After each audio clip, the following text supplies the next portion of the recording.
कार्यक्रम के पुण्यार्जक परिवार हैं Shri Parasnath rerolling mills limited, Durgapur 1, Bardhaman, Paschim Bangal. Amita Jain, wife of Anil Kumar Jain. Sangeeta Jain, wife of Vipin Kumar Jain. Manak Chand, Kamla Devi, Rakesh, Neetu, Rishabh एवं आयुषी मुशरफ, B123, सेठी कॉलोनी, जयपुर, राजस्थान। दीपक रतन चंद शाह परिवार, कोल्हापुर। रविंद्र गुलाब चंद दोषी परिवार, पंढरपुर। प्रतिभा दोषी एवं तनुजा शाह। श्री पार्श्वनाथ दिगंबर जैन स्वाध्याय मंडल, करेलीबाग, वडोदरा, गुजरात। स्वर्गीय माता सीतावंती, धर्मपत्नी स्वर्गीय मास्टर नथुराम जी मुन्हानी की स्मृति में श्री सुरेंद्र जैन, कांता जैन। श्री अशोक जैन, नीलम Jain. Shri Pankaj Jain, Amita Jain. Shri Rajneesh Jain, Deepika Jain. Shri Rishabh, Mudit, Ridhima, Khwahish Jain. SKJ rubber corporation, Delhi. मोक्षमार्गस्य नेतारं वेत्तारं कर्मभोगतां ज्ञातारं विश्वतत्त्वानां वन्दे तद्गुणलब्धये। पंच परमेष्टि भगवान की जय। संत शिरोमणि आचार्य विद्यासागर जी महाराज की जय। बात चल रही थी द्रव्यों के उपकार की। धर्म द्रव्य का उपकार गमन करते हुए जीव और पुद्गलों को चलने में सहकारी होना। अधर्म द्रव्य का उपकार ठहरते हुए जीव पुद्गलों को ठहरने में सहकारी होना। आकाश द्रव्य का उपकार अवगाहन देना।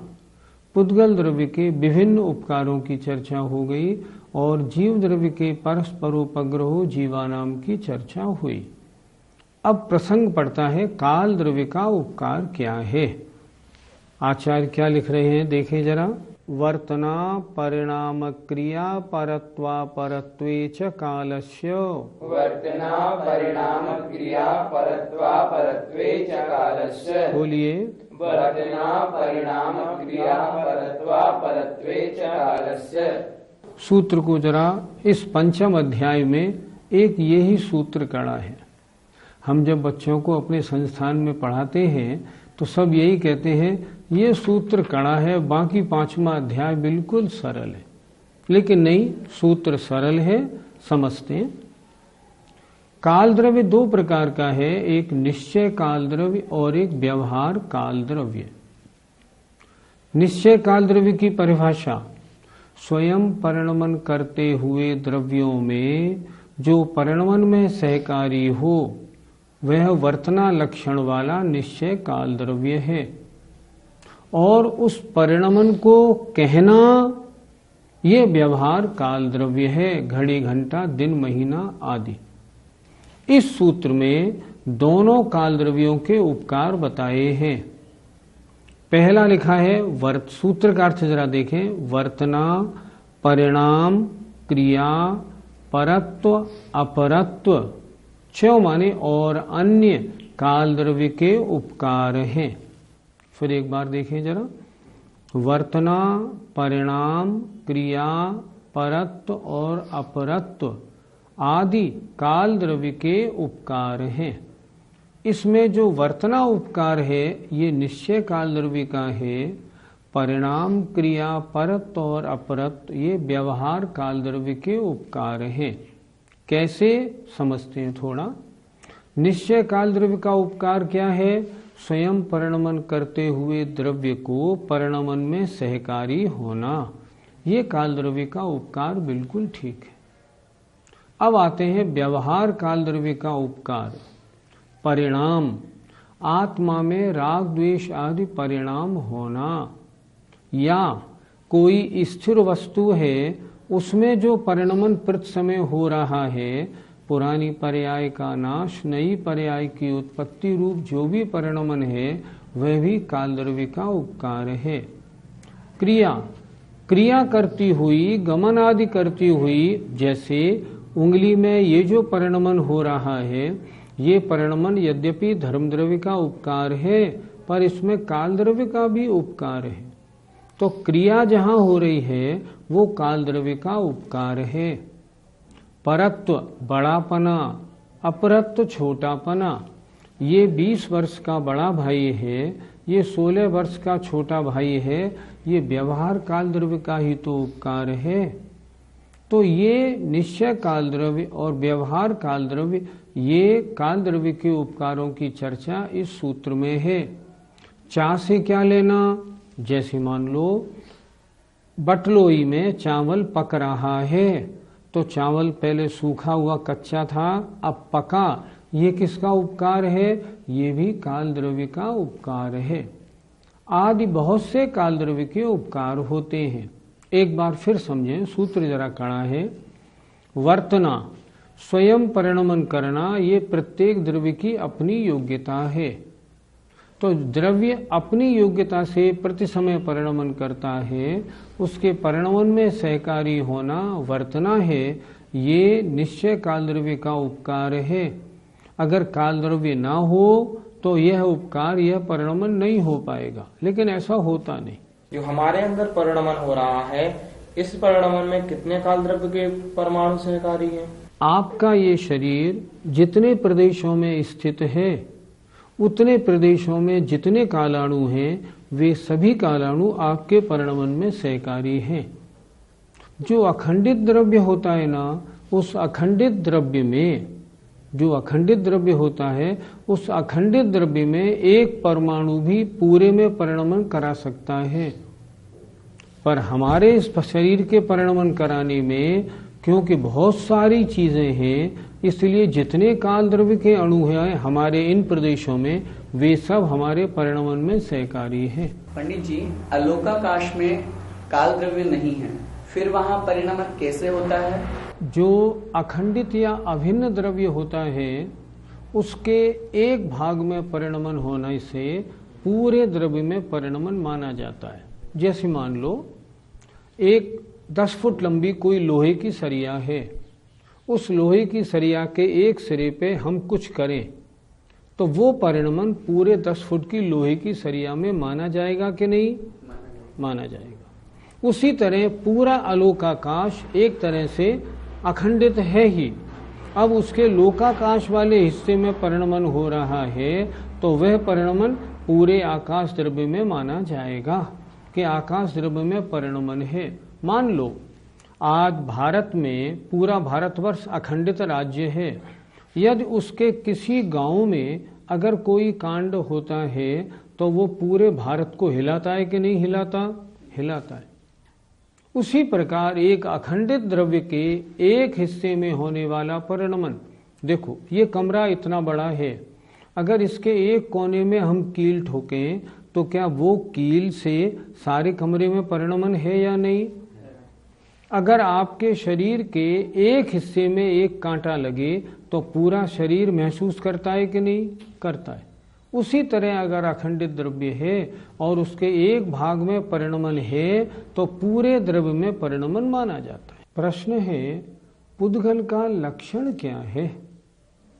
अगला सूत्र देखिए, स्पर्श रस गंध वर्णवन्तः पुद्गलाः। स्पर्श रस गंध वर्णवन्तः पुद्गलाः। बोलिए, स्पर्श रस गंध वर्णवन्तः पुद्गलाः। सूत्र का अर्थ देखें, स्पर्श रस गंध और वर्ण, वन्तः, वन्तः माने वर्ण वाले, पुद्गलाः पुद्गल होते हैं। सूत्र का अर्थ क्या हुआ? स्पर्श गंध रस और वर्ण वाले, वन्तः वाले, पुद्गलाः पुद्गल होते हैं। पुद्गल किसे कहते हैं? जिसमें स्पर्श रस गंध वर्ण पाया जाए। स्पर्श रस गंध वर्ण ये पुद्गल का लक्षण है। पुद्गल के अलावा अन्य जो 5 द्रव्य हैं, किसी में स्पर्श रस गंध वर्ण नहीं पाया जाता। इसलिए इसमें एक बात और विशेष है, जहाँ एक पाया जाएगा वहाँ चारों पाए जाएंगे। ये अविनाभावी हैं, हमें दिखाई पड़े या न पड़े, लेकिन जहाँ एक है वहाँ चारों हैं। सूक्ष्म होने से हमें मालूम नहीं पड़ते, पर हैं चारों। इसलिए पुद्गल की परिभाषा बनी, स्पर्श रस गंध और वर्ण वाले पुद्गल होते हैं। आम तो हरा है, यह उसका गुण है या पर्याय? पुद्गल का गुण हरा नहीं होता, पुद्गल का गुण होता है रूपवान होना। जैसे आत्मा का गुण है ज्ञान दर्शन, मति ज्ञान श्रुति ज्ञान, ज्ञान गुण की पर्याय। उसी तरह आम का गुण है, हर पुद्गल का गुण है रूपवान होना। हरा पीला नीला लाल ये तो उसकी पर्याय हैं, लेकिन पुद्गल होगा तो रूपवान होगा, उसमें कलर होगा ही होगा, चाहे हमें दिखाई पड़े या ना पड़े। इसलिए ये जैसे मान लो कोई चीज हमने टेस्ट की, कल खट्टी थी आज मीठी, तो इसका गुण बदल कैसे गया? गुण तो बदलते नहीं। इसका गुण था रसवान होना।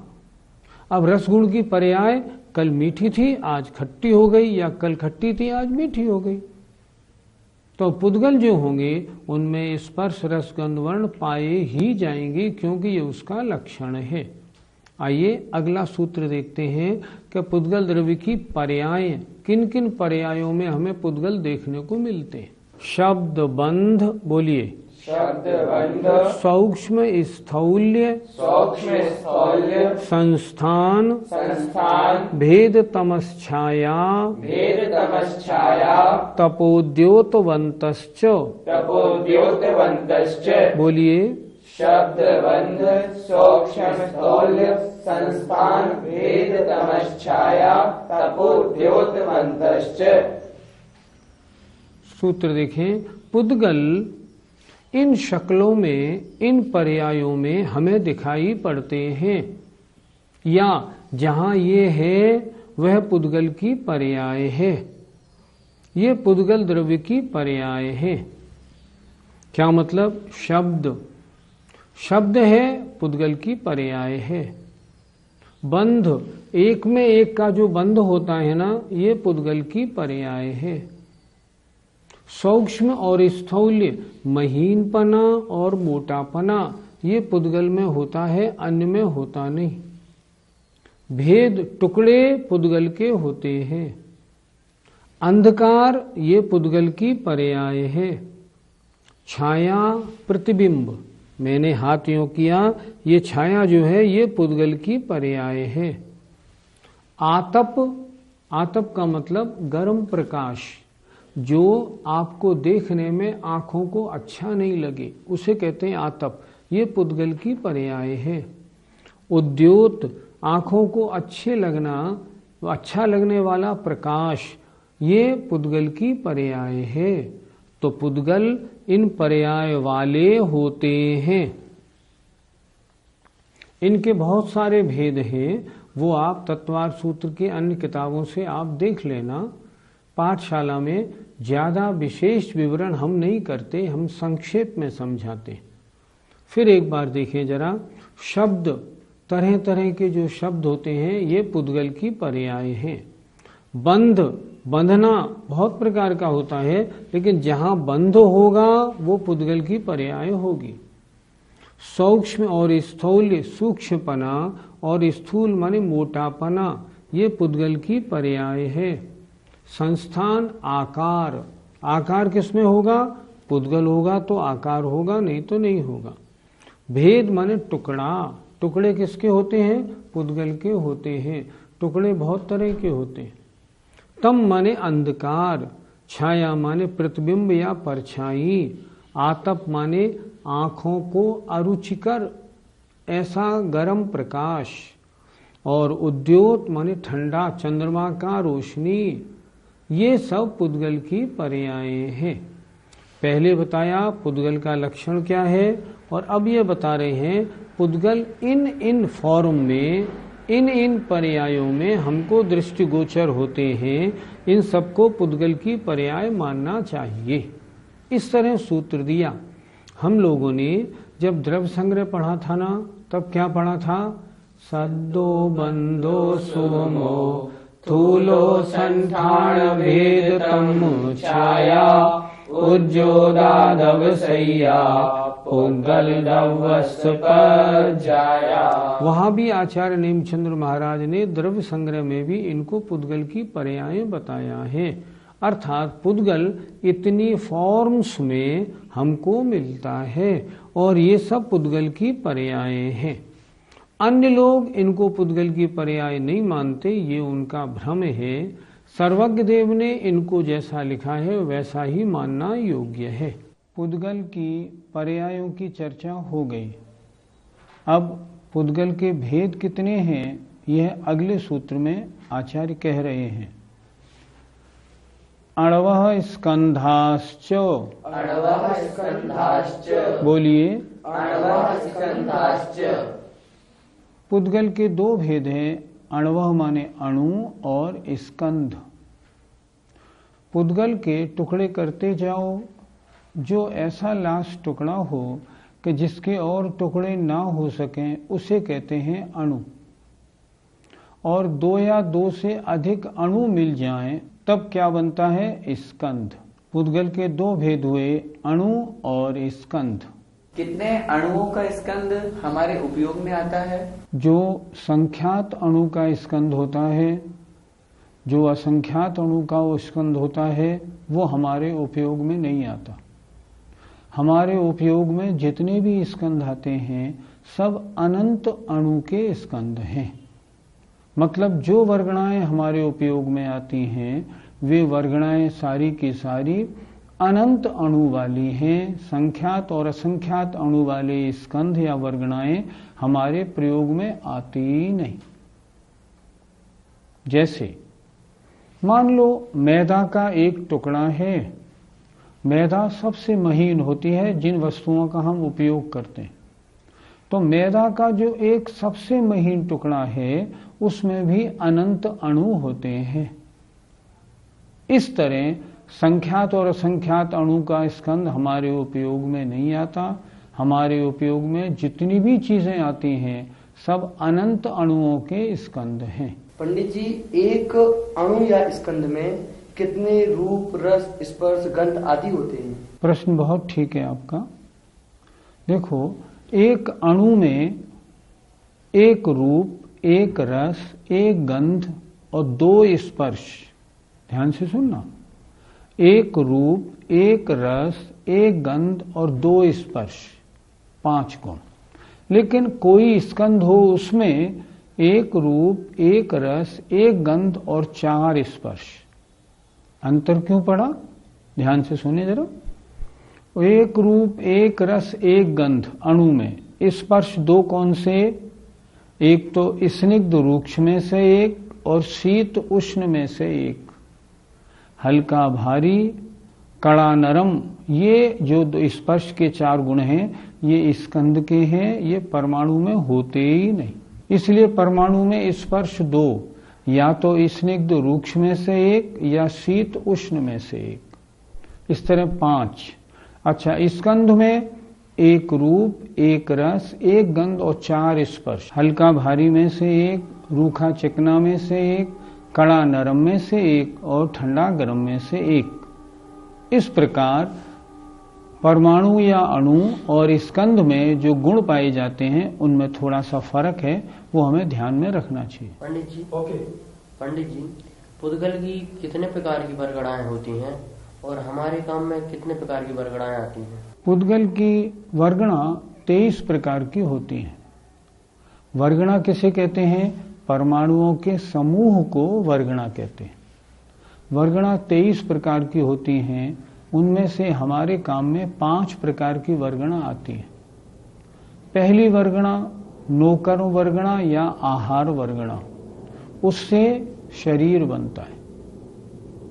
दूसरी तेजस वर्गणा, उससे तेजस शरीर बनता है। तीसरी भाषा वर्गणा, उससे शब्द बनते हैं।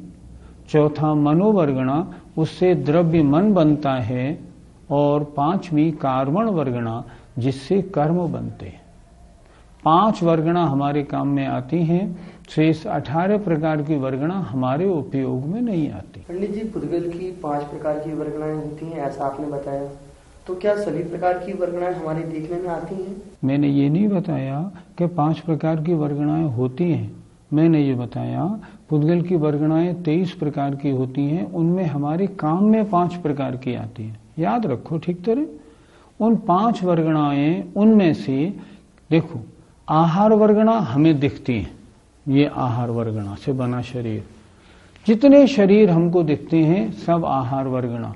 हम जो देखते हैं ये लोहा है, ये कपड़ा है, ये मिट्टी है, ये पत्थर है, ये सब है, ये मकान है, सब आहार वर्गणा। क्योंकि इन सब को किसी न किसी जीव ने कभी अपने शरीर के रूप में ग्रहण किया हुआ है, ये हमें दिखती है। अब इसके बाद दूसरा नंबर तेजस वर्गणा नहीं दिखती, भाषा वर्गणा शब्द नहीं दिखते, मन वर्गणा नहीं दिखती, कार्बन वर्गणा नहीं दिखती। सिर्फ एक वर्गणा, जितनी वर्गणा आपको दिखती हैं इन सबका अंतर्भाव आहार या नोकर्म वर्गणाओं में हो जाता है। पंडित जी, जो विज्ञान परमाणु मानता है वह परमाणु और हमारा जैन धर्म का माना हुआ अणु, क्या दोनों समान हैं? नहीं, दोनों में बहुत अंतर है। सही बात क्या है, मैंने बताया था अभी आपको, हमारा अणु नहीं, अनंत अणुओं से बनी वर्गणा वो ही हमारे ग्रहण में नहीं आती। संख्यात असंख्यात अणु का तो प्रश्न नहीं, बहुत सी अनंत अणु की वर्गणाएं भी ऐसी हैं जो हमारे ग्रहण में नहीं आती। ग्रहण का मतलब हम बड़े से बड़े, कोई से बड़े से बड़ा कोई भी यंत्र ले लें, दूरवीक्षण कुछ भी ले लें, लेकिन उसके द्वारा वो वर्गणाएं नहीं देखी जाती। वर्तमान में साइंस जिनको अणु कहता है, हमारे हिसाब से तो वो अनंत अणुओं का स्कंद है। मुझे अच्छी तरह याद है, उदयपुर के एक साइंटिस्ट का एक लेख एक बार आया था। उस लेख में उन्होंने लिखा था अणु क्या होता है। उसमें उन्होंने लिखा था विज्ञान का अणु वह सबसे छोटा माना जाएगा जो आज के 25 साल बाद विज्ञान ये कह देगा इससे छोटा अणु हो ही नहीं सकता। दूसरी बात, उस अणु से भी महीन अणु वो होगा जो अनुभव में तो आएगा पर पकड़ में नहीं आएगा। और उन साइंटिस्ट महोदय ने उनकी कटिंग मेरे पास रखी है, लास्ट में लिखा था पर वास्तव में अणु वो होगा जो बड़े बड़े ऋषियों के द्वारा ज्ञान से देखा जाएगा, ना वैज्ञानिकों के द्वारा पकड़ा जाएगा, ना अनुभव में आएगा। तो बड़े बड़े वैज्ञानिक भी ये कहते हैं, और हमारा सिद्धांत क्या कहता है, अणु कभी पकड़ में नहीं आ सकता, ना किसी यंत्र के द्वारा, ना नेत्रों के द्वारा, ना किसी के द्वारा। जितनी अनुभव में पकड़ में आ रही हैं सब अनंत अणु की वर्गणाएं हैं। अब ये बता रहे हैं आचार्य, इस स्कंद की उत्पत्ति कैसे होती है। भेद संघातेभ्यः उत्पद्यन्ते। भेद संघातेभ्यः उत्पद्यन्ते। बोलिए, भेद संघातेभ्यः उत्पद्यन्ते। सूत्रकार से देखें, भेद से, संघात से और भेद संघात से इस स्कंधों की उत्पत्ति होती है। भेद माने तोड़ना, संघात माने जोड़ना, और भेद संघात माने कहीं से तोड़ना और किसी में जोड़ना। इन तीन से क्या होता है, स्कंधों की उत्पत्ति होती है। कैसे, उदाहरण से हम समझते हैं। हमने गेहूं को चक्की में पीसा तो उसके आटा बन गया, तो आटा रूप जो हमको स्कंद प्राप्त हुआ वो भेद से प्राप्त हुआ। दूसरा, हमने उस आटे में पानी डाल के उस आटे का एक पिंड रोटी बनाने के लिए महिलाएं बनाती है ना, वो बना लिया, तो ये स्कंद जो प्राप्त हुआ ये संघात से प्राप्त हुआ। भेद माने तोड़ने से, संघात माने जोड़ने से। आज हमने देखा पुद्गल के भेद कितने होते हैं। दूसरी बात, पुद्गल की पर्यायें कौन सी होती हैं, पुद्गल कितने प्रकार के होते हैं, अणु और स्कंद क्या होते हैं, और स्कंधों की उत्पत्ति किस प्रकार होती है। अगर इनको हम नहीं जानेंगे तो हम ये कैसे जान पाएंगे कि आत्मा के साथ लगी हुई जो कर्म वर्गणाएं हैं, एक एक कर्म वर्गणा में कितने परमाणु होते हैं। एक एक कर्म वर्गणा में अनंत परमाणु होते हैं, जभी तो वो कोड़ा कोड़ी सागरों तक अपना फल दिया करते हैं। इसलिए इनका ज्ञान बहुत जरूरी है। समय आपका आज हो गया है, शेष अगली पाठशाला में। जय जिनेन्द्र। इस कार्यक्रम के पुण्यार्जक परिवार हैं Shri Parasnath rerolling mills limited, Durgapur 1, Bardhaman Paschim Bangal. Amita Jain, wife of Anil Kumar Jain. Sangeeta Jain, wife of Vipin Kumar Jain. Manak Chand, Kamla Devi, Rakesh, Neetu, Rishabh एवं आयुषी मुशरफ, B123 सेठी कॉलोनी, जयपुर, राजस्थान। दीपक रतन चंद शाह परिवार कोल्हापुर, रविंद्र गुलाब चंद दोषी परिवार पंढरपुर, प्रतिभा दोषी एवं तनुजा शाह। श्री पार्श्वनाथ दिगंबर जैन स्वाध्याय मंडल, करेलीबाग, वडोदरा, गुजरात। स्वर्गीय माता सीतावंती धर्मपत्नी स्वर्गीय मास्टर नथुराम जी मुन्हानी की स्मृति में श्री सुरेंद्र जैन, कांता जैन, श्री अशोक जैन, नीलम Jain, Shri Pankaj Jain, Amita Jain, Shri Rajneesh Jain, Deepika Jain, Shri Rishabh, Mudit, Ridhima, Khwahish Jain. SKJ rubber corporation, Delhi.